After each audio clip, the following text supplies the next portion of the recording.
टकी भाई के जब अरेस्ट हुआ था तो सबने बात की थी, हमने भी बात की थी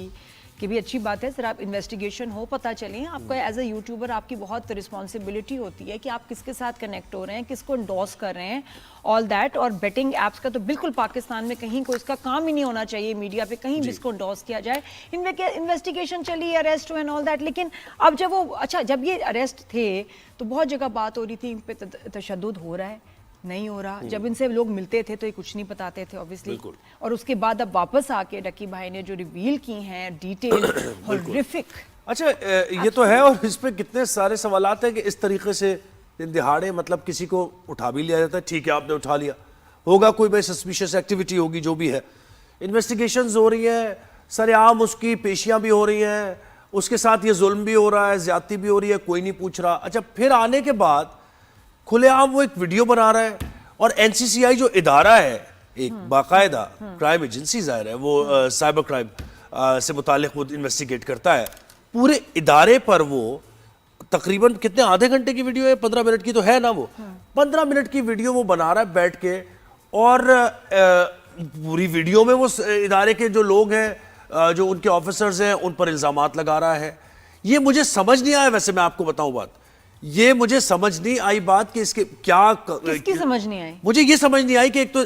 डकी भाई को उन्होंने अरेस्ट किया, ठीक है कर लिया, आप इन्वेस्टिगेट कर लें, हाँ, ठीक है, इदारा है एक, इदारा है, ठीक है, ऐसे नहीं है कोई जिम्मेदार इदारा है, किसी चलते फिरते आदमी ने नहीं उठाया, हाँ, एक ठीक इदारा है, इदारा है, अदालत में मामला चले, कोर्ट में पेशियां भी हुई होंगी, जज साहब को भी बताया होगा उसने कि भाई मेरे पैसे उन्होंने मेरे अकाउंट से ले लिए हैं, मुझसे रिश्वत मांगी जा रही है, या एक बच्चे को बिठा, बच्चे को कॉल मिला के उसे बताया जा रहा है कि अच्छा फॉलो करोगे इस बंदे को।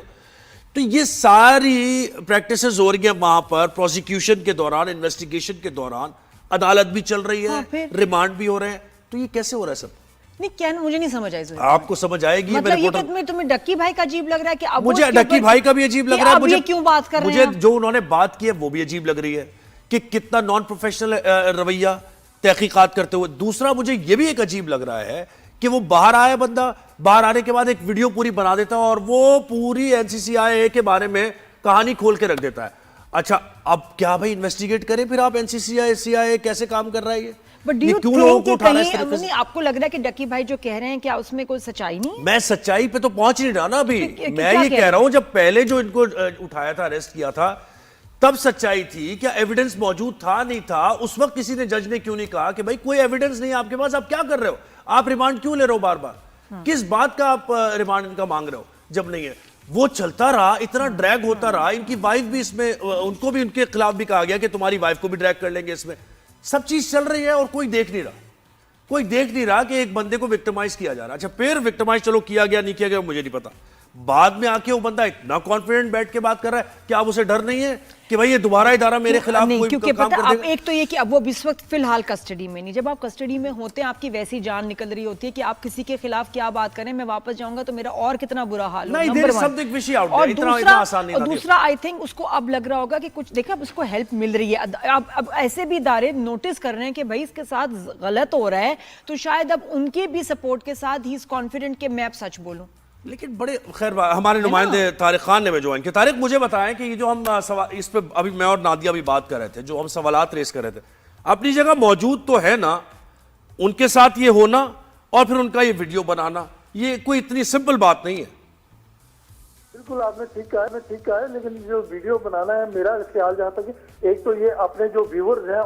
इनको सेटिस्फाई करने की कोशिश की है कि मेरे साथ बहुत जुल्म ज्यादती हुई है, और जितने इल्जामात उन्होंने लगाए हैं उनमें एक इल्जाम भी ऐसा नहीं है जिसे प्रूफ किया जा सके। दौरान इन्वेस्टिगेशन अगर इन पर तशद्दुद हुआ है तो इन्होंने कोई एप्लीकेशन नहीं दी कि मुझे मेरा मेडिकल करवाया जाए, मेरे पे तशद्दुद हुआ है और मुझे इस तरह का टॉर्चर किया गया है, तो इन्होंने कोई एप्लीकेशन उस वक्त नहीं दी। और ये जितने इल्जाम है स्वाय एक इल्जाम के कि इन्होंने 60 लाख रुपए का जो इल्जाम लगा रहे हैं कि मेरी फैमिली ने इनको दिए हैं, ये इल्जाम है। और इसी पे इनकी जो अहलिया हैं अरूबा जतोई, उन्होंने जो है वो FIA के खिलाफ जो है NCCIA के जो डायरेक्टर्स हैं सरफराज चौधरी और दीगर के खिलाफ जो है वो एप्लीकेशन दी है, और उनमें वो जो तमाम है इन्वेस्टिगेट हुए हैं और इस वक्त वो जेल में भी हैं। अभी तक उन्होंने इस्तीफे भी दे दिए हैं अपने ओहदों से, लेकिन क्योंकि मेन तो इदारा जो है उसने देखना है कि इसको किस तरह इन्वेस्टिगेट किया जाएगा, और ये जो इल्जाम लगाए हैं, इन्हें प्रूव कैसे किया जाएगा? इनमें कोई इल्जाम ऐसा बज़ाहिर नजर नहीं आ रहा जिसे प्रूव किया जा सके। जैसे एक आ रहा है कि जो नहीं, एक बात मुझे बताएं तारिक भाई, ये बैटिंग ऐप का जो मामला था, ठीक है, इसकी एंडोर्समेंट हो रही थी, क्या हो रही थी इनकी तरफ से या नहीं हो रही थी, और उस सिलसिले में इन्होंने कुछ पैसे लिए थे या नहीं लिए थे? इतना मामला है, ये बताइए, ये अभी तक पता चल सका? क्योंकि जो FIR है जिसमें कहा गया, उसमें तो इन पे इल्जाम जो हैं वो सीरियस हैं कि इनके पास पैसे आए हैं, और बाकायदा एक जो जुआ कंपनी है जिसकी प्रमोशन करते हैं उनकी एक कंट्री हेड भी ये है। लेकिन अब इसके बाद अब जब ये रिलीज होके आए हैं और जमानत के बाद, तो इन्होंने कौम से माफी भी मांगी। ये भी एक स्टेटमेंट इनकी सामने आई है कि मैं माफी मांगता हूं जो मैंने प्रमोशन की है एक जुए की ऐप की, उस पर, और उन्होंने कहा कि मैं माफी मांगता हूं। तो इन्वेस्टिगेटर बता इनका केस नहीं, जो तो है, ये माफी मांगने का मतलब कोई जुर्म किया था इन्होंने, कोई इखलाकी जुर्म था जिसकी माफी मांग ली? अगर कोई क्रिमिनल एक्ट था तो इस पर जज साहब ने क्या कहा, अदालत में क्या मामला चला, इन्वेस्टिगेशन की रिपोर्ट कहां है? और अभी चल रहा है मामला, अभी मैं है यही कह रहा रिपोर्ट हूं। में। क्योंकि अभी तो अदालत में ये इन्वेस्टिगेट होगा, सारे मामला जो है वो और लाइन अप होंगे, क्योंकि चालान आएगा, चालान के बाद पता चलेगा इन पे फर्द जुर्म आयद होगी, फिर ये अपने जवाब देंगे कि इनके पे जो इल्जाम लगे हैं वो कहाँ तक दुरुस्त हैं, उनकी इन्वेस्टिगेशन कहाँ तक हो सकी है, और कौन से इल्जाम जो है वो प्रूफ हो सके हैं, नहीं हो सके। अगर खास तौर पे इनकी तरफ जो इल्जाम लगाए गए हैं, खास तौर पे जो 60 लाख का है वो किस तरह प्रूफ होगा, और जो तशद्दुद है वो किस तरह प्रूफ होगा, थ्रेट जो किया है वो किस तरह प्रूफ होगा, ये सारी चीजें जो है जो उन्होंने लेकिन तारिक आप ये बताएं कि ये जो अब एलिगेशंस इन्होंने लगाई हैं और अपने बताया है कि इनके ऊपर अब्यूज हुई है, फिजिकल, इमोशनल, साइकोलॉजिकल, तो उसमें ये बताएं कि जिस इदारे की तरफ उन्होंने बात की है, नाम भी लिए हैं, उनके खिलाफ अब कोई इन्वेस्टिगेशन शुरू हो गई है, कोई क्रैकडाउन, कोई एक्शन लिया जा रहा है? जी बिल्कुल नहीं, क्योंकि ये तो एक सेटिस्फेक्शन के लिए मेरे वो अपने जो व्यूअर्स हैं उनकी सेटिस्फेक्शन के लिए ये वीडियो जो है वो 15-20 मिनट की जितनी की है वो बनाई गई है, वरना ये इल्जाम जो है अगर इन्होंने प्रूव कर रहे हैं तो वीडियो पे तो कोई प्रूफ नहीं करता, नहीं तो अदालत में जाना पड़ेगा आपको। जी, मैं यही कहना चाह रहा हूं कि वो भी जिम्मेदार इदारा है, ऐसी बात नहीं है, वो भी एक जिम्मेदार इदारा है, उस पर अगर इल्जामात लगे, अगर प्रूफ है तो फिर वो एविडेंस है तो नजर आएगा। अच्छा मुझे बताएं कि उन्होंने कहा कि 3,26,000 USDT असिस्टेंट डायरेक्टर शोएब रियाज के अकाउंट में ट्रांसफर किए गए। इसके तो सबूत होंगे। तो ये 9 करोड़ पाकिस्तानी बनते हैं भाई, ये इतना 9 करोड़ पाकिस्तानी। हालांकि इनका जो बयान है वो कह रहे हैं कि बड़ी मुश्किल से हमने 60 लाख इकट्ठे करके दिए हैं, लेकिन इन जो बात जराए बताते हैं और जो इन्वेस्टिगेशन में अब आस्ता आस्ता, क्योंकि जो रिमांड लिया गया है NPCIA के ऑफिसर का, उसमें भी कहा गया है कि जो पैसे हैं वो बरामद हुए हैं जो तफ्तीशी अफीसर से और दीगर से, तो उनकी वो रकम भी कुछ बताते हैं, लेकिन क्योंकि अभी तक कुल जो है सारी चीजें सामने खुल के नहीं आई, जैसे क्योंकि ये चालान जब मुकम्मल होके आएगा तो उसमें ये सारी चीजें अब 2 केसेस हो गए, मतलब ये 2 रिश्वत का केस भी है, ये बिल्कुल अब्यूज का भी इसमें एलिगेशन है, और साथ में बेटिंग एप्स का वो भी केस एक चल ही रहा है, तो मामला पेचीदा है। और होता है कि कभी कभी एक केस सॉल्व होते होते और भी उसके शिकंजे में लोग आ जाते हैं, और फिर एक बहुत बड़ा जो है ना पिक्चर जो है वो बच्चे को कॉल मिलाने वाला जो था वो नहीं, उसका देखो कोई एविडेंस तो नहीं हो, मैं ये कह रहा हूं ना, वो ये कह रहा हो नहीं सकता, he can not prove it, because obviously जब ये सब हो रहा था कोई वीडियो तो नहीं तीसरा बंदा बना रहा था ना जी,